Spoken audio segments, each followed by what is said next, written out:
그러면 지금부터 저희 연세대학교 인문예술진흥사업단이 주최하는 5번째 명사초빙 특강을 시작하도록 하겠습니다. 오늘 김사인 시인님 모시고 K-웨이브와 한국문학이라는 주제로 이야기 나눠볼 텐데요. 먼저 인사드리겠습니다. 오늘 행사 사회 맡은 문학평론가 양순모라고 합니다.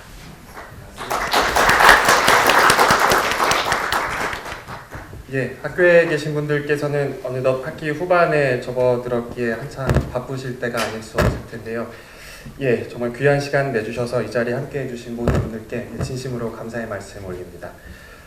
저희 본격적인 순서 시작하기에 앞서 환영사 청해 듣고자 합니다. 저희 김정한 문과대 학장님께서 환영사 준비해 주셨습니다. 저희 큰 박수와 함께 맞아주시기 바랍니다.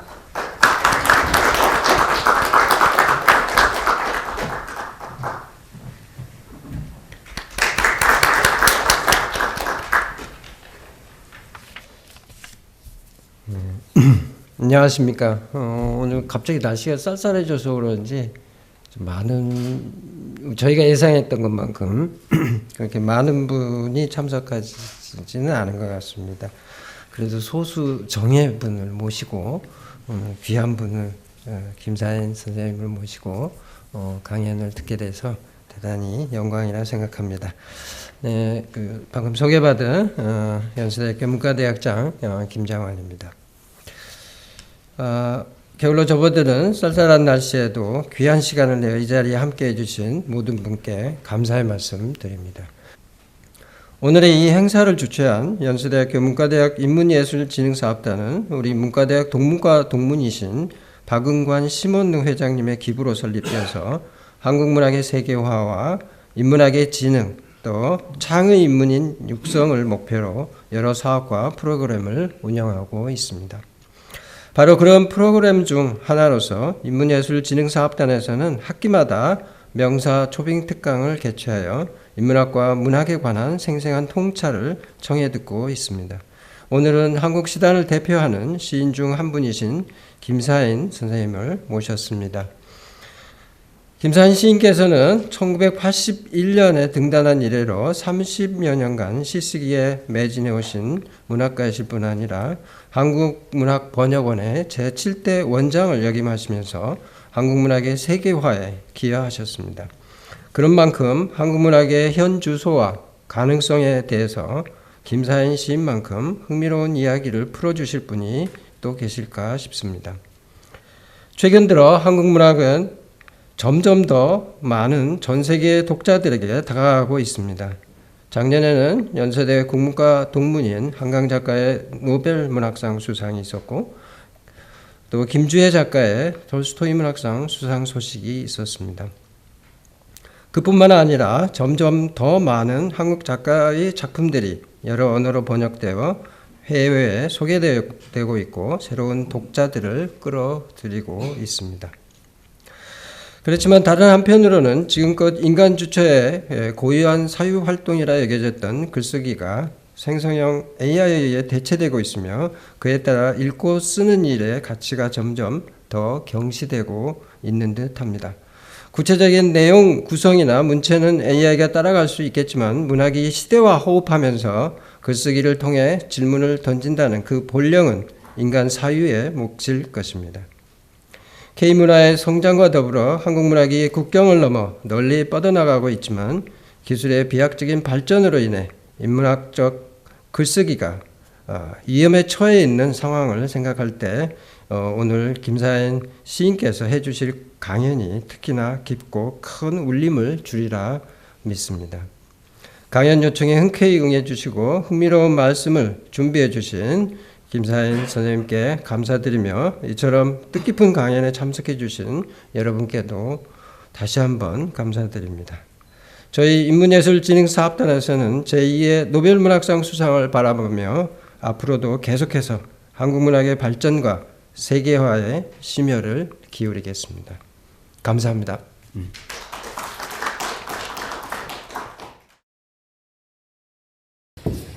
이제 그럼 본격적으로 오늘 행사 시작할 수 있도록 하겠습니다.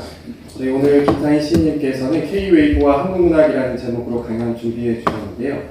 김사인 시인님의 시각 그렇듯이 강연도 오늘 담담하고 큰 울림이 있지 않을까 싶습니다. 예, 여기 계신 분들이라면 저희 시인님 모르지 않으시겠지만 그래도 모시기 전에 간단히 소개 먼저 드릴 수 있도록 하겠습니다. 예, 시인님께서는 서울대학교 국어국문학과 졸업하셨고요. 81년 동인지 시와경제 창간 동인으로 참여하시면서 시를 쓰기 시작하셨습니다. 또한 82년에 평론활동을 시작하셨는데요. 저희 혹시 그 한강 작가가 저희 우리 연세 동문이시죠? 처음 이렇게 두각을 나타낸 상이 연세 문화상입니다. 그때 정현종 시인님과 더불어서 저희 김상희 시인님께서 문학평론가라는 이렇게 이름으로 연세 춘추에 이렇게 심사를 해주셔서 저희 한강 작가를 처음 발굴해 주시기도 하셨습니다. 네, 예, 그렇습니다. 네, 지금까지 거의 50년 가까이 시를 써오고 계신 셈인데요. 네, 그동안 밤에 쓰는 편지, 가만히 좋아하는 어린 당나귀 곁에서를 내셨고 그 외에도 여러 권의 산문집을 지으신 바 있습니다. 개인적으로는 그 시를 얻어만지다라는 책을 감사히 읽은 기억이 있습니다. 네, 2005년에 50회 현대문학상, 2006년 제14회 대산문학상 받으셨고 2015년에는 제7회 유마문학예술상, 15회 지훈문학상 수상하신 바 있습니다. 창작가 비평가 실천문학의 편집위원 지내셨고 동덕여자대학교 문예창작 교수로 오래 재직하셨습니다. 또 제7대 한국문학 번역원장을 지내시면서 한국문학 세계화를 위해 그 누구보다 힘써주셨습니다. 네, 그럼 이제 김상희 시인님 앞으로 모시고 강연 청해 들을 수 있도록 하겠습니다. 네, 큰 박수로 모시겠습니다.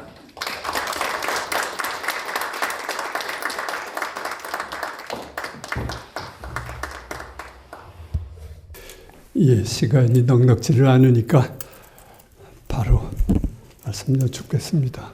정말 한강 작가가 직접 왔다고 해도 바쁘셔서 오시기 어려운 이런 계절에 더구나 학기말도 가까워지고 날은 춥고 이렇게 정말 귀한 젊은 선생님들 뵙게 돼서 정말 감사합니다. 또 영광스럽습니다. 더구나 여기는 오면서 또 외솔 선생, 또 위당 선생, 또 무엇보다도 송몽규, 윤동주 잊지 못할 그분들 청춘을 지나간 곳이죠. 또 그 밖에도 제가 좋아하던 많은 분들이 이 학교 학생으로 또 선생님으로 여러 인연이 있는 그런 곳입니다. 저는 오늘은 시인 노릇이기보다는 지난 몇 해 전에 그러니까 18년 봄부터 21년 봄까지 임기가 3년입니다. 3년 동안 한국문학번역원이라는 기관에서 조금씩 일을 보면서 또 그러다 보니 조금 빈도가 잦았던 해외 작가들과의 만남의 자리들 또 해외 문학의 현장들을 방문하면서 또 제가 경험한 것들 또 느낀 것들 이런 걸 중심으로 몇 가지 그냥 편히 말씀 여쭙는 것으로 그렇게 생각을 하고 왔습니다. 제목도 아무 재미도 없이 K-웨이브와 한국문학 밍밍한 뭣도 맛도 없는 그래서 너무 맛있는 제목을 붙여놓으면 많이 들어오실까 봐 겁이 나서 그러니까 그냥 아마 오늘 이 공간에선 제가 그중 나이가 한두 살이라도 더 많은 편이 아닐까 그렇게 생각이 되는데요. 물론 저보다 더 연로하신 분 계실지 모르겠습니다만 제가 올해 70입니다. 그래 우리 나이로는 71입니다. 그러니까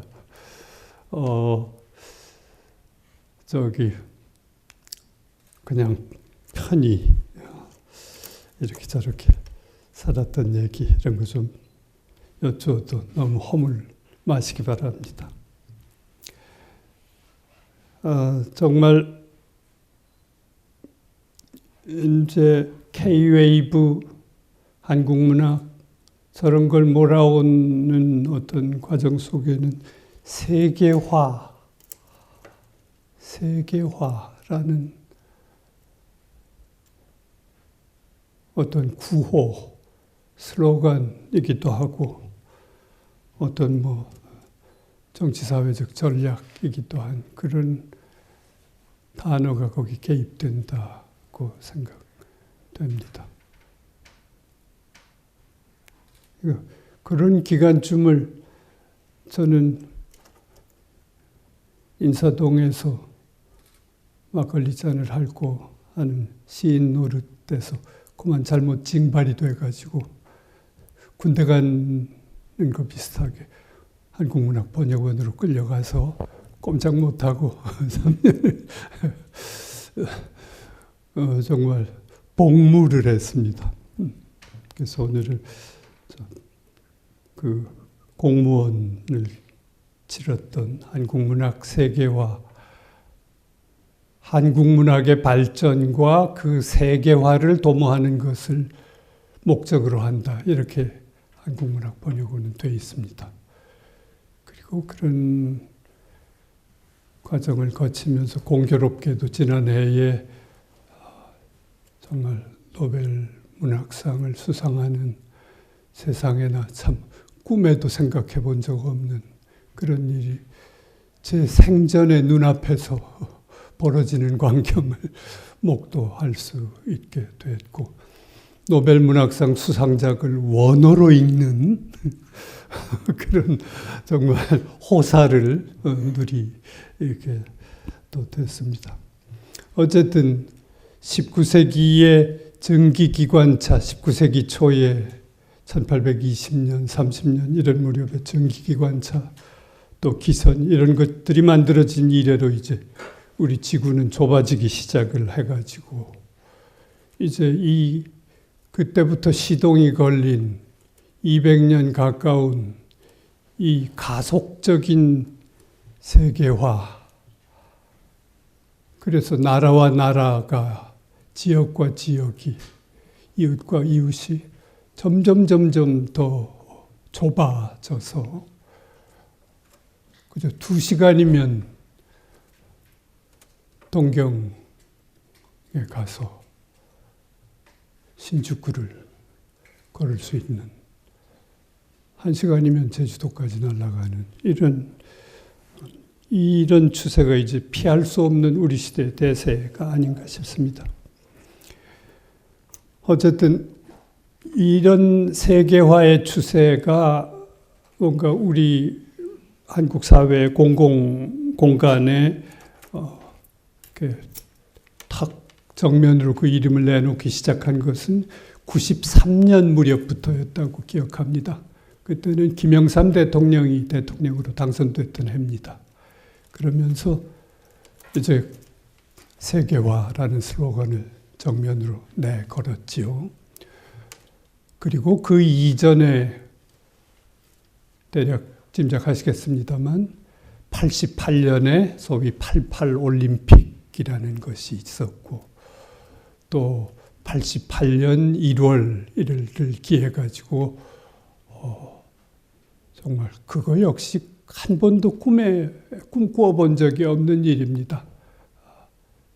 여행 자유화, 해외여행 자유화가 전면적으로 실시가 됐던 게 88년, 그러니까 올림픽을 몇 달 앞둔 88년 1월에 시작됩니다.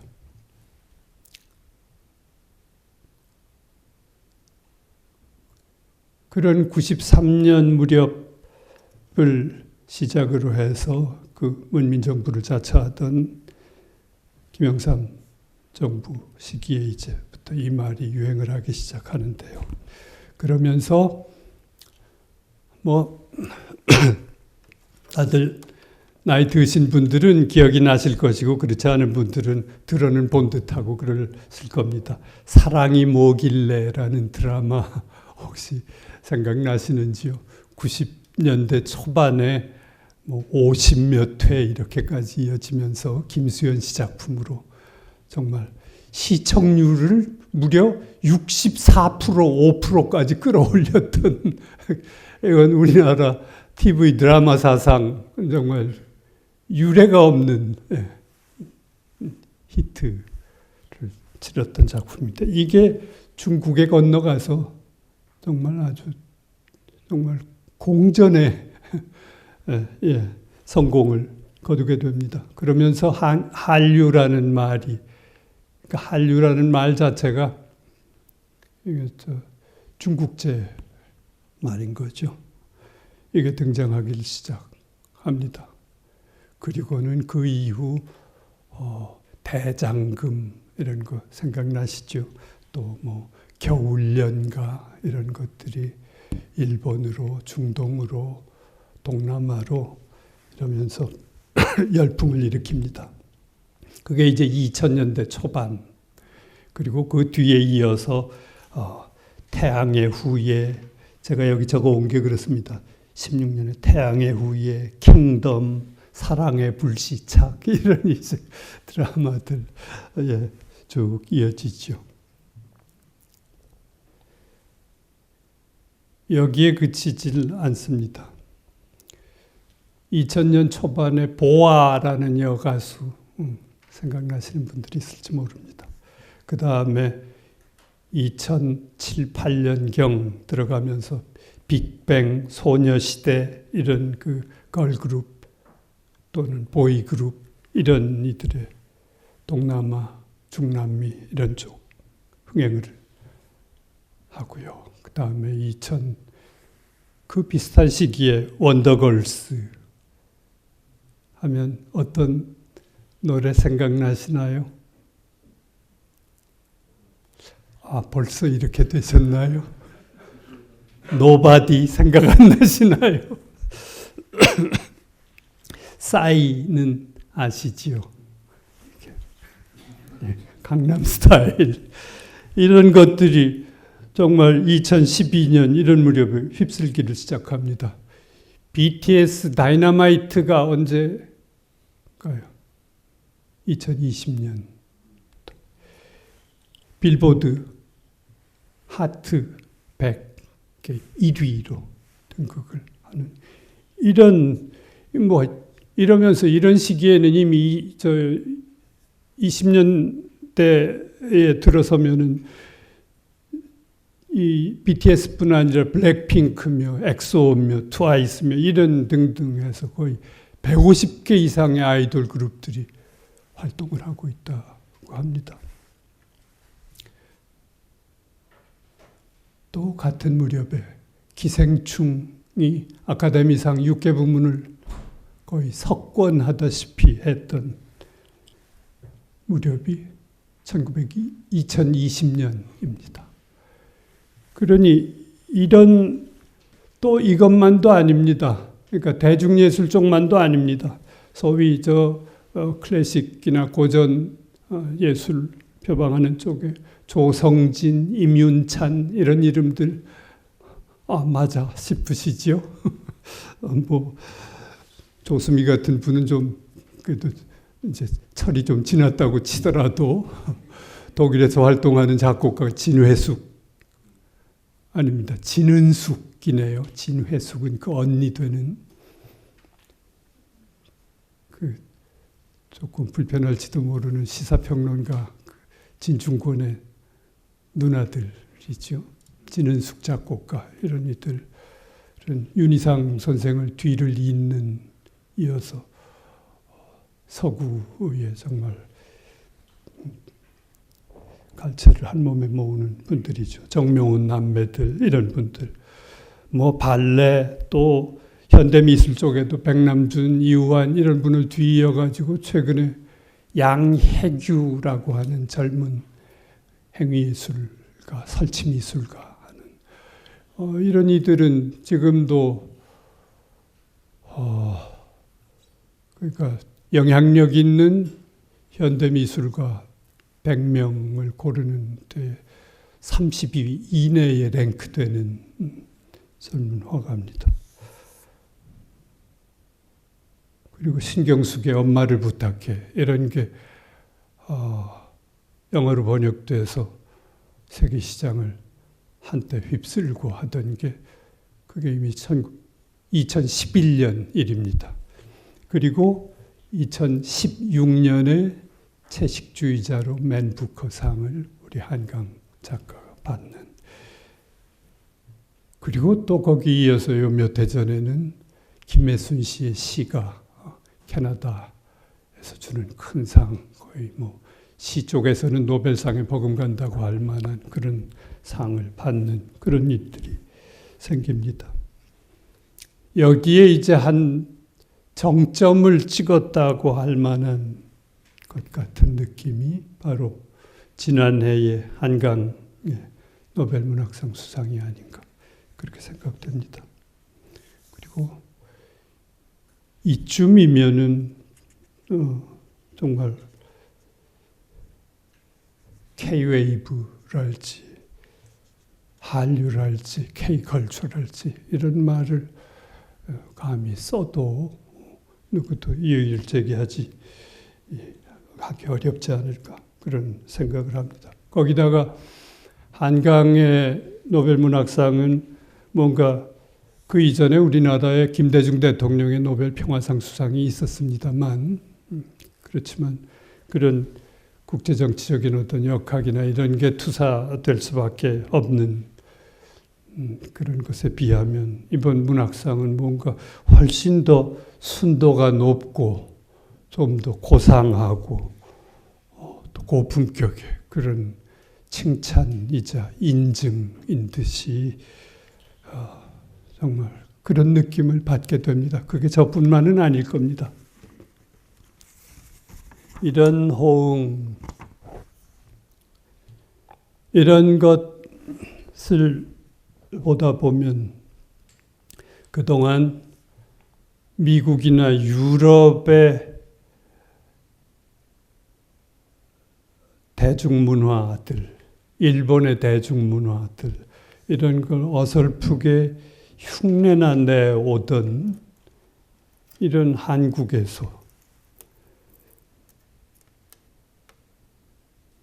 유럽 청중들이 요구하는 바를 그들의 요구를 충족시킬 뿐만 아니라 한 걸음 더 나아가서 미국이나 유럽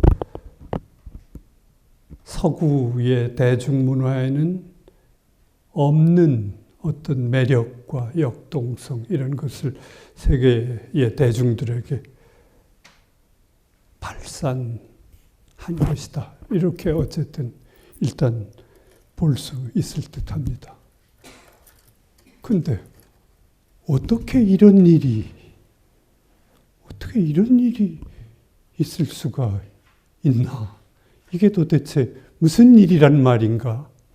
이런 생각을 실제로 하지 않을 수 없었습니다. 저는 그랬습니다. 도대체 이게 무슨 일이지?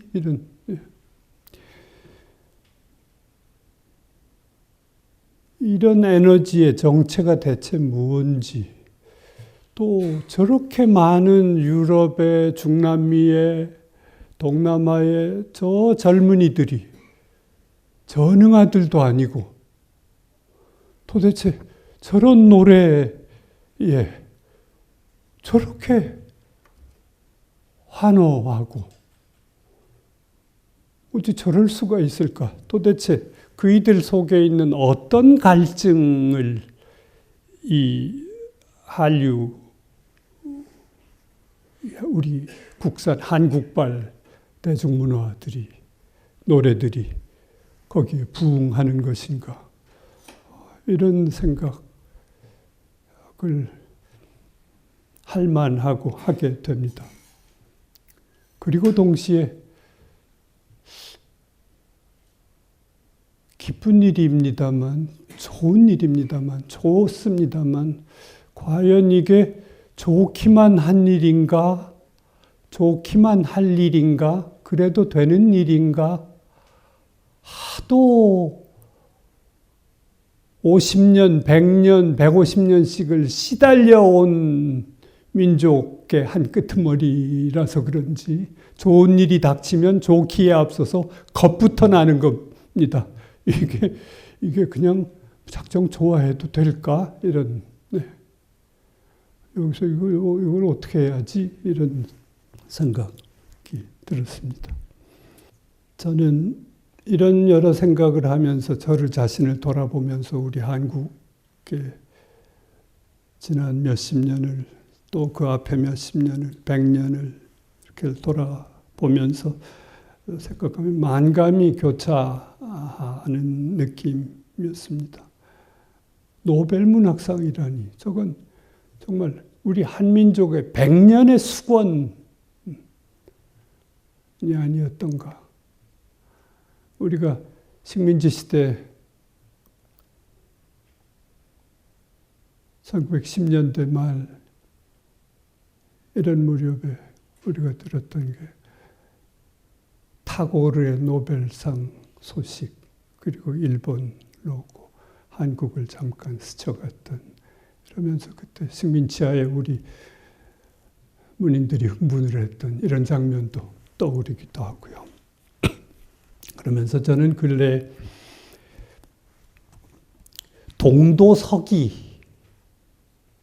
동도서기라는 용어에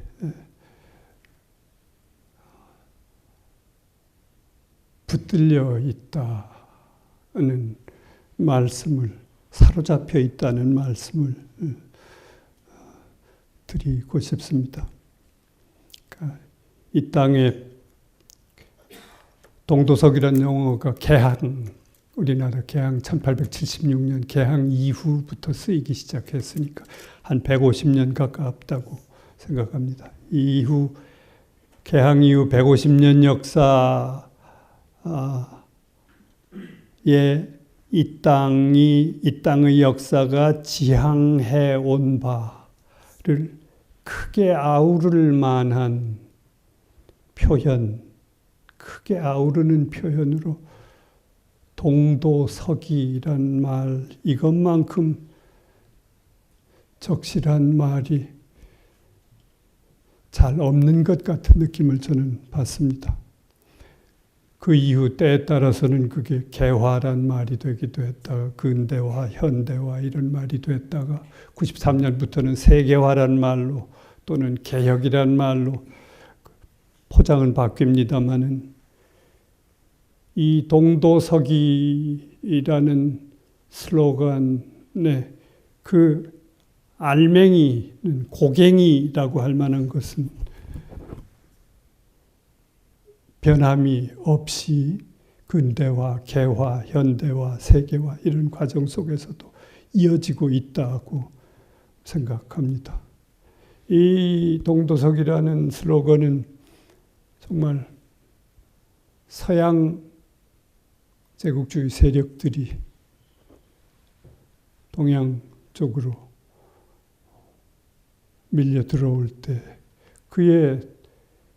그에 대한 도저한 불가항력과 세분리 이런 것 앞에서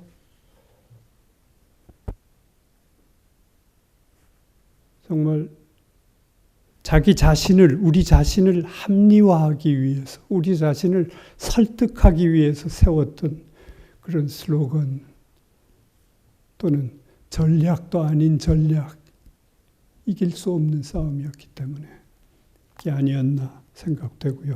어느 일면에서는 땅에 떨어진 그 자존심을 지키기 위한 허세나 핑계의 수사이었던 측면도 있다고 생각합니다. 이건 중국에서는 중채서용 이런 말이 사실은 먼저 쓰였고 그것의 조선식 번안판이 동도서기라고 볼 수 있겠죠. 일본의 화헌양제 이런 말이 있는 줄도 압니다만, 그러니까 이런 슬로건 밑에 지난 150년 동안 우리는 정말 어떨 때는 일본을 또 어떨 때는 미국을 중개지로 삼아서 학서지요. 서양을 배우는, 그리고 더 정확하게 말하면 종서라고 할 수 있습니다. 추종한다 할 때 따를 종자에 거기에 매진해 왔던 것이 아닌가 그렇게 생각됩니다. 조금 더 못되게 말을 해보기로 한다면 서양을 흉내내고 따라하기, 베끼기 라고 해야 더 노골적으로 맞지 않는가 하는 생각을 갖게 됩니다만, 그래서 사실은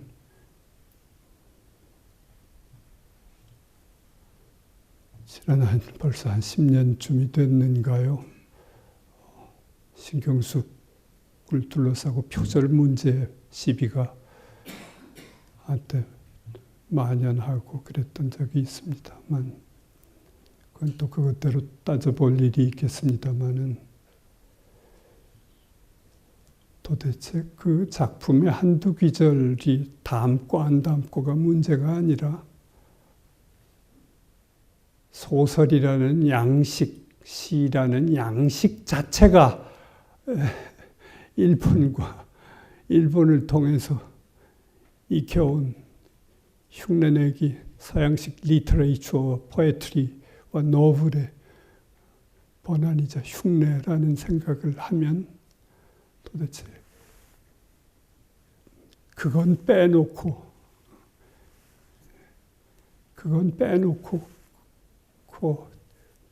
신경숙 그 작가의 우국이라는 작품 속에 어느 한 구절 이걸 가지고 쨍알쨍알 싸운다는 일 자체가 참 어찌 보면 코미디였는지도 모르겠습니다. 어떻든 그런 150년을 어쨌든 앞뒤 돌아볼 겨를 없이 정말로 사력을 다해서 허겁지겁 내달려와서 우리가 지금 여기에 이르러 있다는 생각을 하게 됩니다. 그래가지고 마침내는 저 같은 사람은 대중가요 그러면 저희 세대는 송창식, 양희은 이런 쯤이 그중 이렇게 대학 때부터 익숙한 노래고요. 92년에 서태지와 아이들이 딱 등장해서 그 전에 없던 창법과 이 댄스를 겸하는 이걸 시작할 때부터는 도무지 이렇게 감당하기가 어렵고 노랫말도 잘 알아듣기가 어려워졌던 게 엊그제 같습니다. 그리고 그건 치유가 잘 되지를 않아요. 치유가 잘 되지를 않고 어쨌든 그래가지고 지금 오늘날 여러분들 아시다시피 이제 아리아리랑 쓰리쓰리랑 이런 노래 누가 합니까? 얼씨구절씨구 어지 태평연월이 꿈이런가 이런 거 아무도 안 합니다. 오 마이 베이비 이런 거 합니다. 이제 다 예. 그리고 wanna kiss you my boy 이런 아무런 어떤 자의식도 가질 필요 없이 이미 이런 아주 나른한 콧소리로 이런 말들을, 이런 가사를 즐기는 구경문 혼용체의 시대에 우리가 당도해 있는 겁니다. 이젠 구경문 혼용을 넘어서 BTS 다이너마이트 같은 건 전 가사가 이제 영어권 해외 청중들을 대상으로 해서 전체가 영문으로 이루어져 있죠. 그래서 이건 동도서기, 도는 그래도 우리 걸 하고, 이런저런 방편은 어쨌든 서구적인 어떤 걸 수용을 한다. 이런 체면 자체를 넘어서 이제 정말 혼용원만 무해자재의 경지에 이제 이르러 있는 것이 아닌가. 정말 그 150년 동안의 죽기 살기 따라잡기 흉내내기 이걸 통해서 목표를 초과 달성한 것이죠. 대성공입니다. 동도서기 기획의 150년에 걸친 대성공, 그 한 끝에 노벨 문학상도 있는지도 모른다, 이런 생각을 한편으로는 해보는 것도 필요할지 모릅니다. 아무튼 이런 식의 말씀을 드리는 것은 제 얘기가 너무 부정적이거나 자조적이 아닌가, 그렇게 생각하셔야 됩니다, 여러분들께서는. 그리고 저 자신부터가 이 서양 따라하기 흉내내기의 이 민족적 대열에서 예외가 아니었습니다. 저도 바로 거기를 허겁지겁 쫓아서 지금 여기에 이르러 있습니다. 제 시골에 충청도 보은에 저 산골짜기면 가난한 온 가족들이 허리띠를 졸라매고 저를 도시로 유학을 보내고 서울로 유학을 시켰습니다. 그리고 죽기 살기로 도시로 서울로 올라왔던 거죠. 저는 대학이 74년에 입학한 학번입니다. 그러니까 거기 가면 뭐가 있는지 알지도 못하는 채 서울이라는 데는 뭐 거의 와본 일도 없이 74년에 꿈에도 그리던 대학교에 정말 거의 한 20여 년이 걸려서 와 보니까요. 여기 배지라는 걸 달아주는데요. 거기에 이렇게 써 있었습니다. 베리타스 룩스 메아, 이렇게. 무슨 소린지 알 재간이 없잖아요. 그땐 탐 앤 주디 이런 영어책, 영어 교과서가 중고등학교 때 있을 때였습니다. 그런 교과서에서는 봤던 그런 거지. 이게 무슨 아는 게 힘이다도 아니고 무슨 하기 시습지 불영녀로와 이런 것도 아니고요. 이런 듣보잡이라고 할 만한 서양 중세 방언, 라틴어가 왜 난데없이 뜻도 뭐 또 알아먹을 수 없는 그런 걸 아주 자랑스럽게 달아주고 그걸 딱 이렇게 하고 댕겨야 했던 것인지요. 정말 날벼락이죠.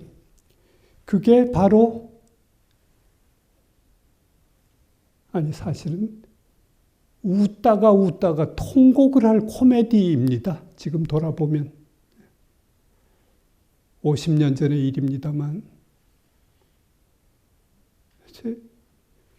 그렇지만 그게 국립자를 붙여가지고 세금으로 떠받들어 온 학교, 그중 잘나감네 하는 학교의 정체이고 수준이었습니다.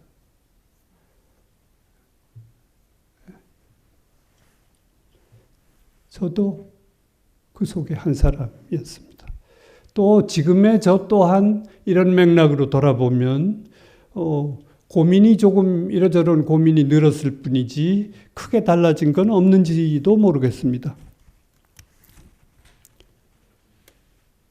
베껴온 집, 흉내낸 집에서 아파트, 서양식 주거공간, 빌라 이런 데서 흉내낸 음식을 먹으면서 나라 흉내를 내고 있는 것으로 나라를 삼고 있는 이 나라의 시민 흉내를 내는 것으로서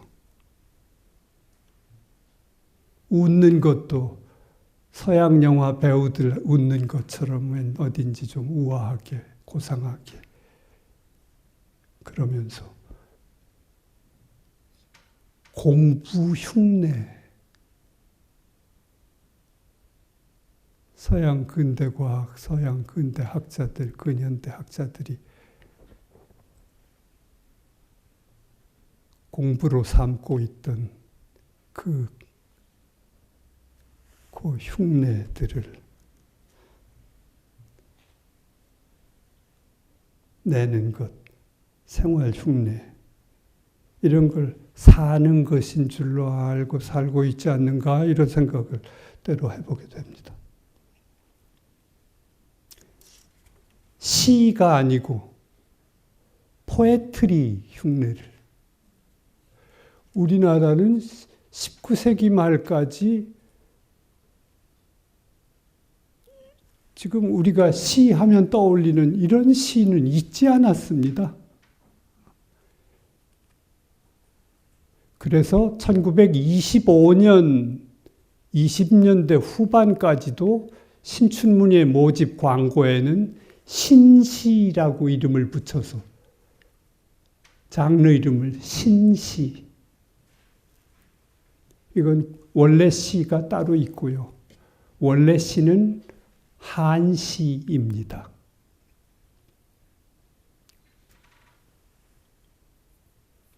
그러니 시라는 말 속에 1000년 동안, 2000년 동안 이 땅에서 있어 왔던 그 컨셉을 동아시아 한문 문화권에 시하면, 문하면 떠오르는 그것들을 리터레이처와 포에트리가 싹 파내고 두보와 이백 대신에, 소동파 대신에 괴테와 셰익스피어와 릴케와 보들레르가 싹 들어와서 이렇게 자리를 잡는 거죠. 그런 시 흉내를 번역 두 문장으로 내고 있는 거죠. 메이지 유신 이후에 성립된 메이지 시기에 일본 근대 산문 문장을 유학생들이 흉내내온,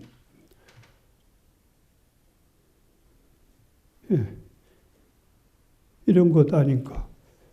심지어 이런 문제를 열거하면서 짐짓 울분에 사로잡힌 채 하는 이 울분조차도 어디선가 베껴온 흉내낸 울분이 아닌가. 이런 생각을 하면 정말 머리끝이 정말 때때로 바짝 곤두서기도 합니다.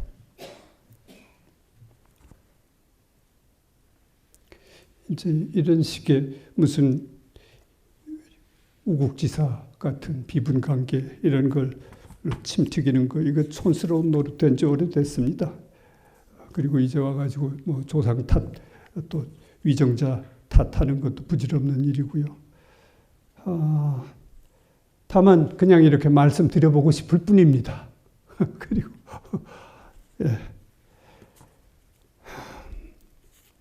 그리고 아마도 지금 대한민국 어느 문창과에서도 시경이나 당시 이런 걸 가르치지 않을 겁니다.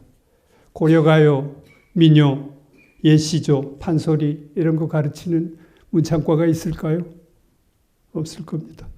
대신에 그리스 사람의 시학 이런 건 권하고요. 하이데거, 보들레르, 릴케, 네루다, 보르헤스 이런 거 가르칩니다. 예. 식은땀이라 해도 저는 그런 문창과 선생을 20년 가까이 한 원죄에 가까운 그런 게 있는 사람입니다. 아무튼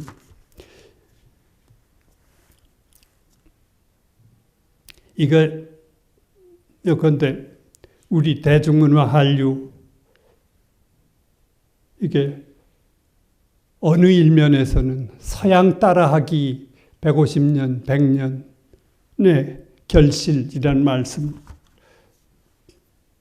조금 심하게 드려온 거라고 할 수 있습니다. 이게 정말 동도서기 프로젝트의 한 도달점,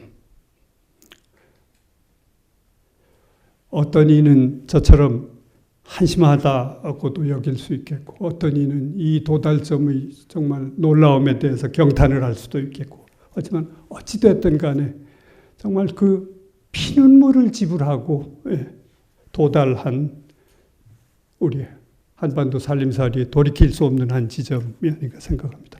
이거는 2차 대전 종전 이후, 해방 이후로 초점을 맞춰도 사실은 다르지 않습니다.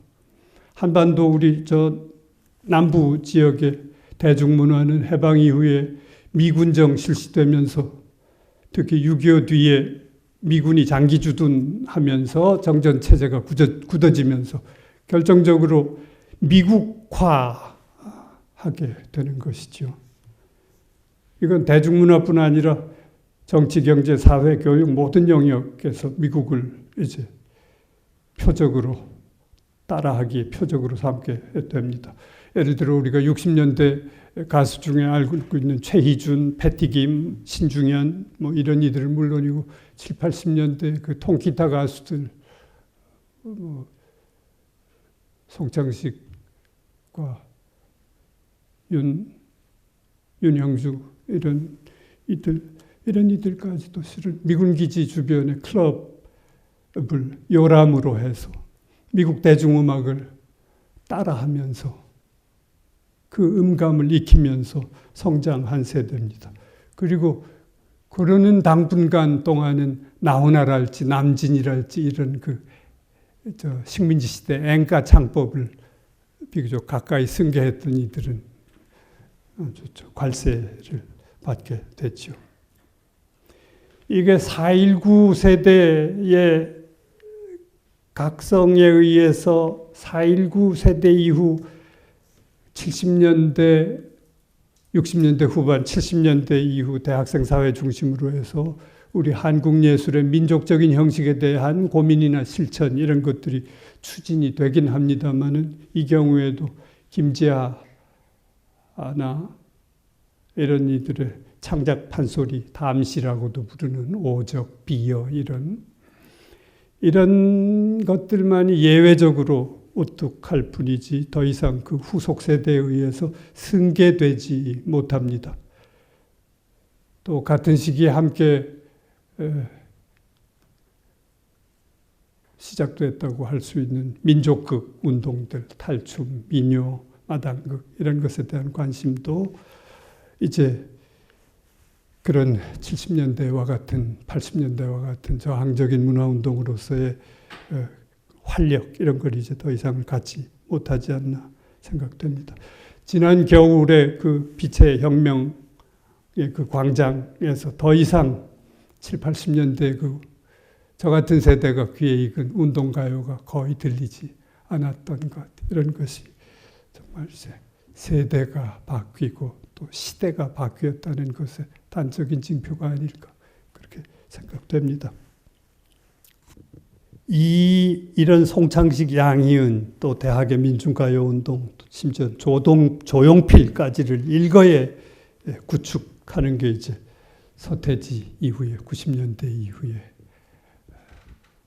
동구권의 몰락과 사회주의 해체, 소련 해체 이런 이후에 그 창법과 발성법들이죠. 그리고 그건 정말 그렇게 격하게 춤을 추면서 노래를 부르는 연행 방식은 그 전에는 있지 않았던 겁니다. 그리고 그건 역시 60, 70년대 한국 가요에서 솟은 내재적인 어떤 것이기보다는 그 무렵에 뉴욕 빈민가를 중심으로 번져가던 반체제적인 미국 음악, 춤의 동향들을 앞서서 배워서 익힌 그런 결실에 더 가깝지 않았던가 그런 생각을 하게 됩니다. 그리고 1990년을 전후해서 빠르게 보급된 퍼스컴이나 하이텔, 천리안 이런 전자통신들 생각나실지 모르겠습니다. 또 모바일 체험 이런 걸 처음 하는 세대죠. 이게 정확하게 한강 작가 1970년생들이 20살 되는 때가 1990년입니다. 그리고 이 세대가 바로 서태지 그룹과 그 등장과 궤를 같이 하는 세대들이라고 할 수 있습니다. 한국 문학 속에서는 미래파라는 이름으로 한때 활동을 했던 이들입니다. 요건데 제가 말씀드리고 싶은 것은 오늘날 한류라고 알려져 있는 우리 한국 대중예술의 세계적 성공, 이것은 지난 해방 이후 80여 년에 걸쳐 미국적 가치를 내재화하는 그 토대 위에서 이제는 활력을 상실한 늙은 미국산 대중문화들이 이제는 더 이상 가지고 있지 못한 어떤 매력을 장착한 데서 오는 것이 아닌가, 저는 그렇게 생각합니다. 그런데 후발 국가의 청중들의 내재해 있는 어떤 동경과 욕망에 대해서 그건 우리의 바로 직전의 과거였기 때문에 그것에 민감하게 공감을 동시에 갖추고 있는 그런 한류, 그런 생각을 하게 됩니다. 역시 또 무리함을 무릅쓰고 극단적으로 말을 한다면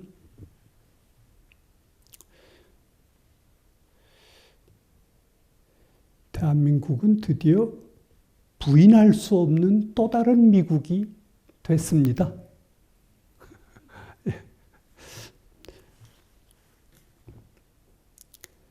대중문화뿐만이 아니라 교과서적 의미의 미국식 민주주의를 지고의 가치로 우리 사회 구성원들이 동의하고 받들어내고 그것을 위해서 겨울밤을 몇 날 며칠을 새고 응원봉을 흔듭니다.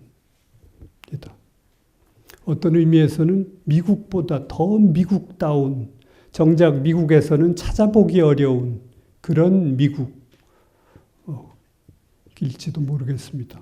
광화문 시위 현장에 성조기가 등장하는 데 대해서 일부에서는 냉소를 보냅니다만 그건 사실은 냉소만으로 넘길 수 없는 우리 한국 현대사의 어떤 깊고 처절한 어떤 차원의 그 자기 근거를 갖는 거라고 생각합니다. 우리는 겉으로 보이는 타율적 강제 이런 것에 의해서가 아니라 우리 스스로가 동도 서기의 전략 속에서 우리 스스로, 우리의 머리와 가슴과 몸이 미국입니다. 진보다 보수다 뭐 이런 걸 나누기도 합니다만 어느 쪽이건 저는 크게 다르지 않다는 게 제 생각입니다. 이거는 조선 후기의 소중화 의식 얘기를 할 때도 역시 비슷한 심리 구조였다고 생각합니다. 우리가 중국보다 더 중국다운 중국이라는 확신과 긍지 위에서 저 청나라라고 하는 현실 중국을 300년 넘게 부인해왔던 게 조선시대 주류였다고 할 수 있습니다. 이게 과연 희극일지 비극일지 이건 결론을 내리기는 아직 이르다고 저는 봅니다. 아직 그 공연이 진행 중이기 때문에라고 생각합니다. 다만 이런 쯤에서 그런 귀절은 여쭤보고 싶습니다. 석가가 들어오면 조선의 석가가 되지 않고 석가의 조선이 되고 공자가 들어오면 조선의 공자가 되지 않고 공자의 조선이 되며 무슨 주의가 들어와도 조선의 주의가 되지 않고 주의의 조선이 되려 한다. 이것이 조선의 특색이냐? 특색이라면 특색이지만 노예의 특색이다. 나는 조선의 도덕과 조선의 주의를 위해 곡하려 한다. 이것은 식민지 시대 지식인이었던 단재 신채호 선생의 뼈아픈 절규입니다. 자, 이제 이런 식으로 말씀을 드리기 시작하면 이게 이제 지난 과거를 온통 수모의 역사, 치욕의 역사로 보게 되고 또 우리 속에서 어떤 애국주의적인 그런 비분관계가 발동하기 쉽습니다. 이게 우리 한국 사람들이라면 대부분이 손쉽게 공감할 어느 자리일지 모르겠습니다만 그것은 이제 이런 세계화의 시대에 더구나 코로나가 훑고 간 이런 백주의 계엄 사태 예측 불허의 시대에 더 이상 유효한 심적 태도나 대안이기는 어렵다고 생각합니다. 제가 부정적인 쪽으로만 제 자신과 상황에 대한 추궁을 한 듯합니다만 그렇지만 그게 다는 아닙니다.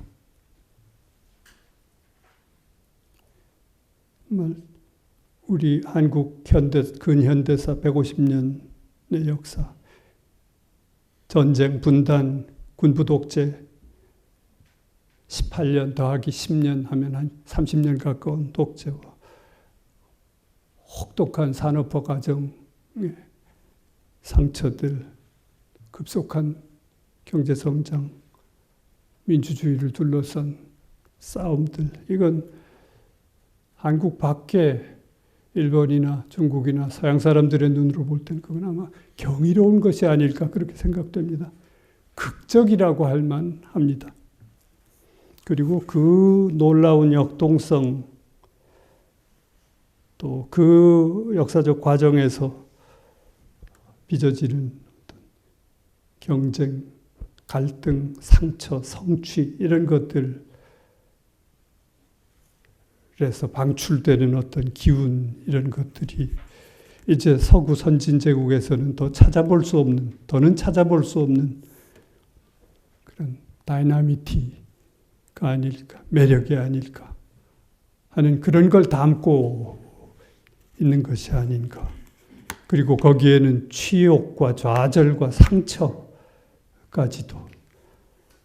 서구 국가에서는 이미 지나가서 잊힌 듯한 힘, 개발도상의 국가들에서는 아직 성취하지 못한 내적 욕망의 상태로 있는 어떤 것들, 이것을 한국발 그 무엇들이 노래와 드라마와 영화와 뭔가가 그것들을 이렇게 대변하는 것이 아닌가 그런 생각을 하게 됩니다.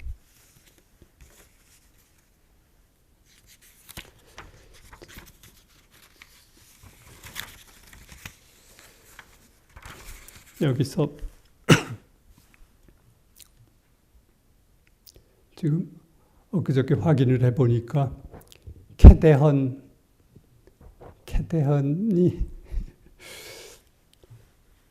저 8월 말 현재 통계로 넷플릭스 영화와 쇼 부문의 역대 조회수 1위를 돌파했더구만요. 6월에 저 공개된 건데 2달 만에. 그리고 그 2위가 오징어 게임입니다.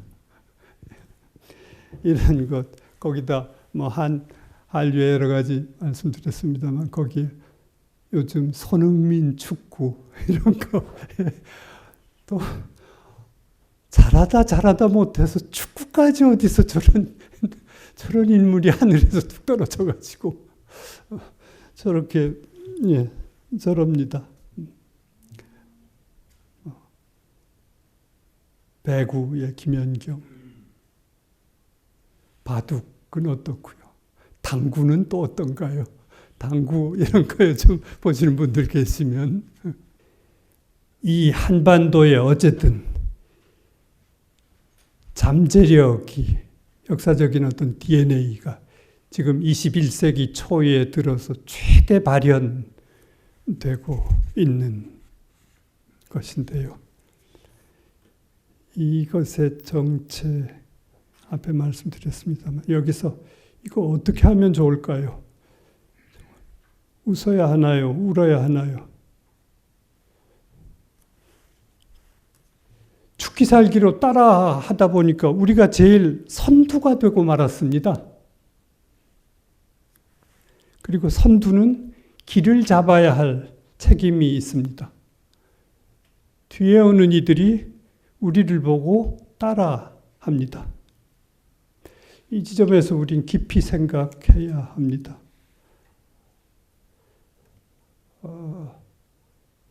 심하다 싶을 정도의 사실은 무거운 책임감 이런 것을 느껴야 마땅한 것이 아닌가 저는 생각합니다. 그리고 이 지점에서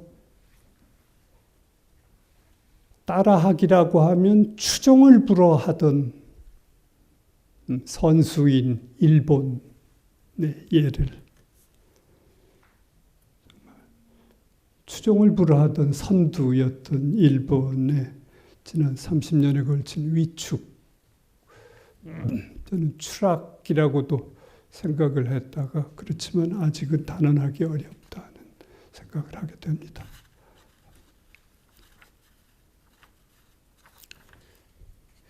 그것을 남의 일로 여겨서는 안 되리라고 생각합니다. 이젠 더 이상 따라할 대상이 있지를 않아요. 남들이 우리를 봅니다. 이제 우리가 길을 잡아야 하는 상황이 됐어요. 어떻게 하면 좋죠? 어디로 가야 하죠, 이제? 마음을 어떻게 가누어야 하죠? 혹시 작년은 한강 작가가 노벨 문학상을 탔고 올해 노벨 문학상 수상자 이름을 혹시 아시는 분 계십니까? 어느 나라 사람인가는 아실까요? 물론 아시는 분들 계시겠습니다만 그렇지만 그렇게 많지는 않으실 거라고 봅니다. 사실은 고백하자면 저도 오늘 이 얘기를 하기 위해서 이것저것 뒤적거리다가 노벨상 발표가 매년 10월 10일인데 그거 한참 지나가지고 10월 말께나 돼서야 그래? 확인을 했습니다. 한국문학번역원 원장을 했다는 인간이 이 모양입니다.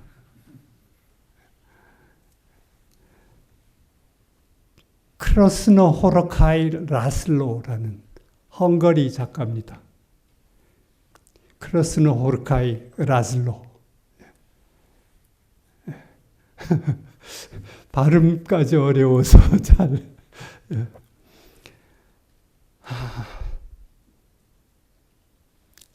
여기서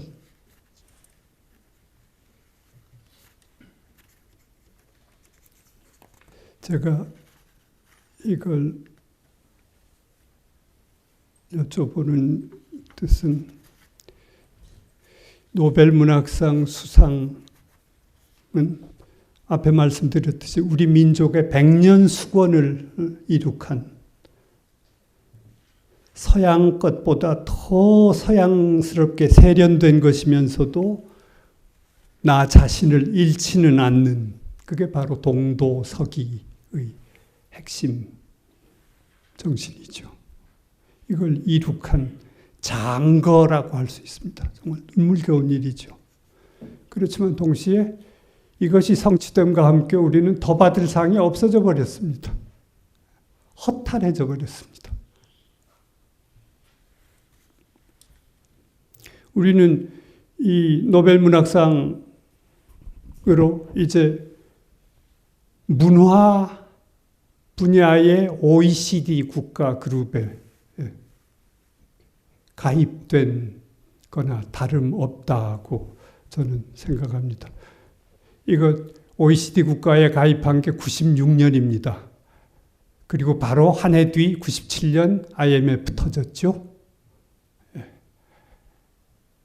96년에도 우리가 이걸 샴페인을 너무 일찍 터뜨린 게 아니냐니 기냐니 이런 말들이 있었습니다만 어쨌든 그런 곡절이 있었습니다만 제가 앞에 우울한 말씀을 좀 드렸습니다만 사실은 우리 한민족의 역사 속에서 이런 유구한 개방성의 역사, 그러니까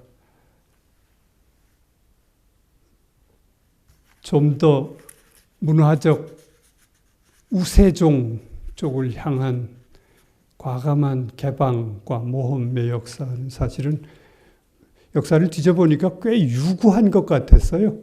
통일신라 때도 당나라 유학생들, 견당 유학생들, 당나라 가가지고 다 거기 눌러 살고 안 돌아옵니다. 그래가지고 진성여왕이 당 황제한테 우리 신라의 청년들 제발 좀 돌려보내주세요 하고 편지 써보낸 게 남아 있습니다.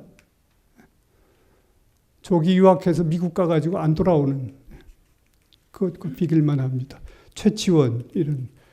당나라 과거에 합격해야 행세하잖아요. 고려시대도 마찬가지입니다. 모근이색, 정도전, 정몽주, 이승인 이런 분들 다 원나라 과거 출신들입니다. 그걸 해야 행세가 됩니다. 하버드나 예일 출신이라 여기 행세가 되는 겁니다. 조선시대 허균 남매 역시도 북경 학계의 인정에 의지했던 바 있습니다. 그리고 구한,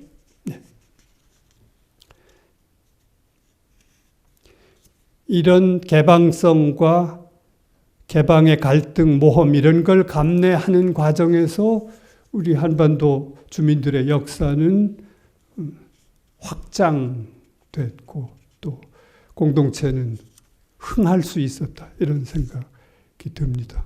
그리고 여기에 이 지점에서 자칫 어떤 종족적인 순수성 이런 것을 잘못 강조하는 것은 자폐적이거나 자해적인 환상에 불과하다, 이런 말씀을 드리고 싶습니다. 여기서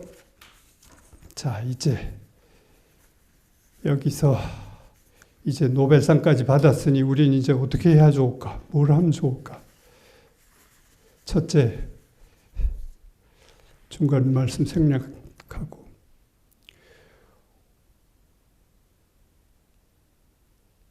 호혜적인 교류 증진이어야 한다. 번역, 문학 교류 이런 것들이, 예를 들어서 한국문학번역원 이런 기관의 설치 자체가 약간은 야비한 동기가 거기 작용한 측면이 있습니다. 한국문학번역원은 96년 번역금고를 모태로 해서 2001년에 이제 번역원이라는 이름으로 출범을 하는데요. 막 말씀드리면 우리도 노벨상 한번 받아보자. 노벨문학상 한번 받아보자. 못 받아볼 거 뭐 있어. 이겁니다. 이게 그 밑에 동기로 자리 잡고 있습니다. 그래서 우리도 번역 잘하는 사람들 돈 팍팍 줘서 키워가지고 한국문학 막 번역시켜가지고 해외에 내고 프랑스에도 내고 뉴욕에도 출시하고 이러고 하면 뭐 노벨상 못 받을 게 뭐 있어. 이런 밑에 발상이 있었다고 생각됩니다. 그렇게 마음을 가지는 순간 우리는 망한다. 우리는 정말 B급 국가로 전락할 것이다. 이 말씀 드립니다. 마치 정말 아프리카에 고무신 갖다 파는 과거 60, 70년대 종합상사 판매사원처럼 그렇게 굴어서는 안 된다. 근데 실제로 지금 우리나라의 문화부나 이런 쪽의 정책 당국조차도 자꾸 그런 식의 말들을 씁니다. 한류, 문화상품, 진출 이런 식의 진정한 범인류적인 호혜와 평등과 관심에 근거하는 교류로서의 번역 사업, 이어야 마땅하다. 제가 뒤통수를 한 대 맞은 것 같은 느낌을 받았을 때가 있습니다. 번역원장을 하던 시절에 러시아에 갔을 때 거기 한국 문학의 번역과 진출에 대해서 부심하고 이렇게 하는 걸 같이 봐왔던 러시아의 저보다 젊은 작가 한 사람이 참 한국 대단합니다. 이런 걸 국가에서 이렇게까지 지원을 하고 그런데 참 그리고 선생님도 참 열심히 애를 쓰십니다. 그런데 우리 문학에 대해서는 얼마나 좀 관심이 있으세요? 한국 독자들은 얼마나 좀 아시나요? 이런 질문을 들은 일이 있습니다. 여길 한 대 맞은 듯 했습니다.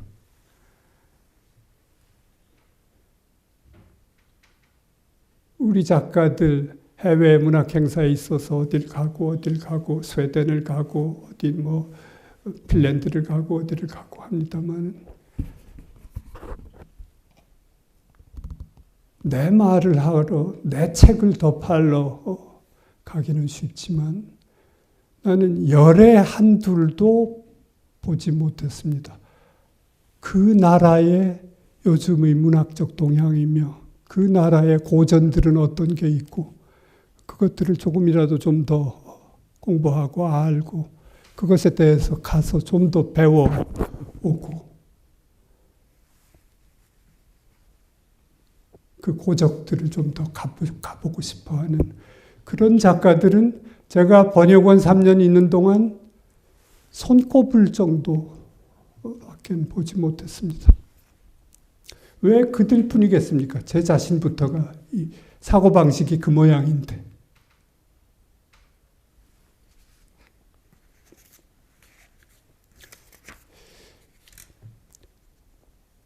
그걸 말씀드리고 싶고요. 또 하나는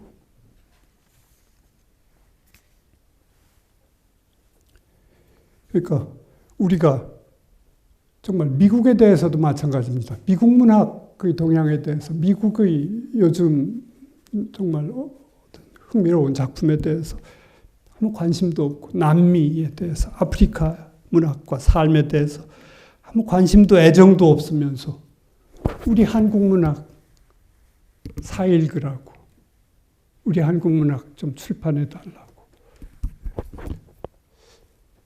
무슨 명분으로 그럴 수 있겠습니까? 이거 다른 언어권의 현실, 다른 언어권의 사람들의 고민 이걸 함께 아파하고 함께 기뻐하는 마음이 투입되지 않으면 그들도 우리에게 마음 열지 않습니다. 노벨 문학상 몇 개 받아도 아무 소용없는 일입니다. 오히려 그렇게 문학을 앞세운 얼치기 제국주의 흉내, 제 주머니밖에 모르는 자린고비 노릇, 이런 일방적인 마음 바탕에서 추진되는 독선적인 한국 문학의 세계화, 이건 정말 추문이 될 가능성이 높을 수 있다. 이 말씀 드리고 싶습니다. 또 두 번째는요. 한국 문학을 발전시켜야 하는데요. 한국 문학의 공간적 범위는 어디까지인가? 어디까지가 도대체 한국 문학인가? 우리 한반도 남쪽의 주민들은 서울 중심의 한반도 남부 지역의 문학만 한국 문학이라는 이름으로 상상하는데 길들어 있습니다. 북쪽은 그쪽대로 평양 중심의 북부 지역 문학만을 조선 문학이라는 이름으로 상상하는 데 익숙합니다. 이게 옳습니까? 바람직합니까?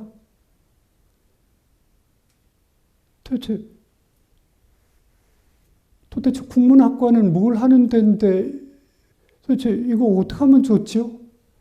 그리고 우리 헌법 3조인가는 대한민국은 한반도 전체와 그 부속도서 전체를 영토로 삼고 있고 거기 거주하는 주민들을 국민으로 삼고 있습니다.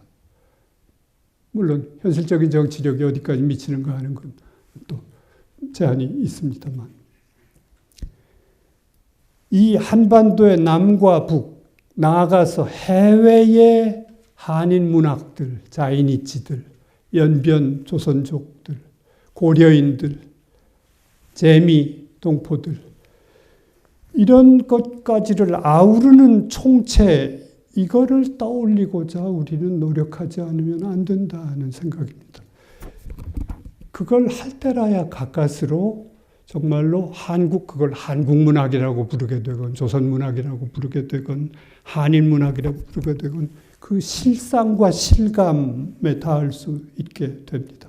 그리고 남과 북이 거쳐온, 지난 7, 80년 동안 거쳐온 상이한 역사적인 경험, 또 일본, 만주, 러시아, 미주 등지로 그 민족 이산의 체험들, 그 처절한 체험과 휴먼 드라마들, 이것까지 전체를 아우르는 하나의 한인문학이라는 관점, 논리, 이거 저는 복원돼야 한다고 생각합니다.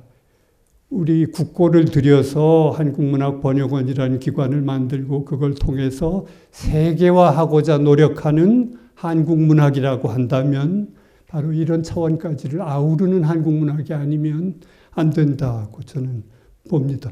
이건 현실적으로 난관이 적지 않죠. 그렇지만 그럴수록 남과 북과 해외 한인문학들이 서로에 대한 배려와 관심, 존중 함께 북돋아 가야 된다. 그럼으로써만 온전한 한국문학, 진정한 세계화 갑할 수 있다는 생각입니다. 또 시간상으로도 그렇습니다. 지금 자칫하면 번역원이라는 데가 번역 지원하는 데고, 그건 그냥 어느 작품을 번역 지원할까? 어느 작품이 한국문학인가? 한국문학을 대표할 만한 문학인가? 이건 그냥 저만큼 마치 국어 공부는 학교에서 안 배워도 국어는 다 잘하는 것처럼 생각하는 것처럼 한국문학은 저만큼 그냥 저절로 있는 거라고 생각을 하는 것 같아요. 그러니까 그냥 창비나 문지, 문학동네 이런 데서 잘 나가는 뭐 이렇게 그냥 평가가 대충 이럭저럭 되는 이런 것들, 이거 뜨네, 이런 번역 신청하면 지원해주는 이런 식을 가지고는 물론 잘 나가는 건 그것대로 해줘야 되죠. 그렇지만 동시에 전략적인 노력을 해야 됩니다. 왜냐하면 해외에 나가서 물어보면 한강이 코리안이라는 걸 아마 모르는 독자들이 거의 대부분일 겁니다. 한국문학 작가들의 작품은 번역이 되지만 한국문학의 왁구를 자기 머릿속에 가지고 있는 고급 독자들은 거의 없습니다. 그냥 단품으로 뭐 이런 것도 있네. 그냥 이거 못 먹으면 마찬인데 이거 먹어보듯이 별식으로 단품으로 소비될 따름입니다. 예, 그런데 일본만 해도 다릅니다. 일본은 그 만엽집 겐지 모노가다리부터 일본의 전 문학사의 중요한 고전들이 소개되고 그 연장선상에 가와바다 야스나리도 있고 모토노 있고 일본 문학 코너가 있습니다. 중국 문학은 뭐 말할 것도 없죠. 이태백, 두보부터 해서 말할 것도 없습니다. 한국 문학은 그런 거 없습니다. 그냥 꽂혀 있습니다. 그래서 서구적인 근대문학 모델이 들어오기 이전에 우리 전통시대의 다양한 한국어 문학들, 한국에서 2000년 동안 주류적 어떤 지적 알물 담보했던 한문학들, 한국 한문학들, 또 입말로 이루어진 문학들, 이런 유산들에까지 신중하게 사업의 범위를, 교류의 범위를 넓혀가는 그런 노력이 또한 동시에 같이 있어줘야 한다. 이런 말씀 드리고 또 다른 기회에 또 말씀 드리기로 하고 해야 될 것 같습니다. 너무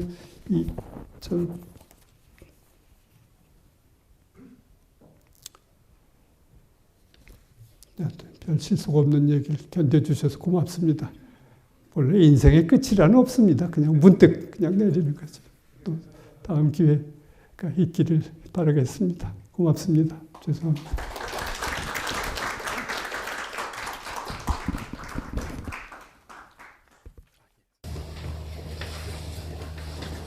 예, 귀한 특강해 주신 김상희 선생님께 다시 한번 큰 박수 좀 부탁드립니다. 저희 시인님께서는 왜 그리고 어떻게 우리 한국 문학과 문화가 이렇게 인기가 있게 되었는가, 그런데 세계인의 갈증과 열망을 어떻게 왜 한국 문화가 충족시켜줄 수 있었는가라는 질문에서 출발하셔서 이에 대해서 동도서기라는 프로젝트로 대답을 해주셨습니다. 그리고 이 대답 안에는 서와 구별되는 동, 즉 나, 우리를 유지하고자 하는, 어떻게 해서든지 인정받고자 하는, 시민권을 얻고자 하는 우리 안에 어떤 강한 갈증과 열망이 담겨있습니다. 요건대 두 갈증과 열망이 공명했기 때문에 프리웨이브라고 하는 이 현상이 가능했을 겁니다. 우리가 이것을 안쓰러운 열등감 혹은 안쓰러운 어떤 생존의식이라고도 얘기해 볼 수 있을 텐데요. 시인님께서는 부드럽고 이 차분한 진행과 다르게 매우 날카롭고 시니컬한 말씀을 해주셨는데, 일견 우리에게 성공으로 보이는 우리의 이 열망들이 역설적으로 나를 유지하고자 하는 이 열망이 역설적으로 우리가 지금 실패하고 있는 것이 아닌가라는 진단을 해주셨습니다. 오늘 특강을 통해서 우리가 앞으로 어떤 새로운 갈증과 열망을 가져야 하는지에 대해서, 그러니까 또 다른 동도서기론에 대해서 환기를 해주시지 않았나 싶습니다. 오늘 정말 귀한 특강 감사드립니다. 저희 사실은 오늘 특강이 6시까지였는데 우리 시인님께서 정말 열강을 해주셨습니다. 네, 정말 감사드리고요. 지금 저희가 질문을 좀 받고 싶은데, 지금 시간상 좀 너무 어려울 것 같아요. 저희 인해진단 홈페이지 게시판 등에 한번 질문을 남겨주시면 저희가 어떻게 해서 시인님께 전달 드릴 수 있도록 하겠습니다. 마지막으로 저희 홍보 하나만 하고 마치겠습니다. 저희 연세대학교 인문예술진흥사업단에서는 인문학과 문학 관련된 정말 여러 지점이 있는데 한번 확인해 보시고 저희 방문해 주시기를 바랍니다. 오늘 연세대학교 인문예술진흥사업단이 주최한 명사초빙 특강 여기서 마칠 수 있도록 하겠습니다. 귀한 시간 내주셔서 감사합니다.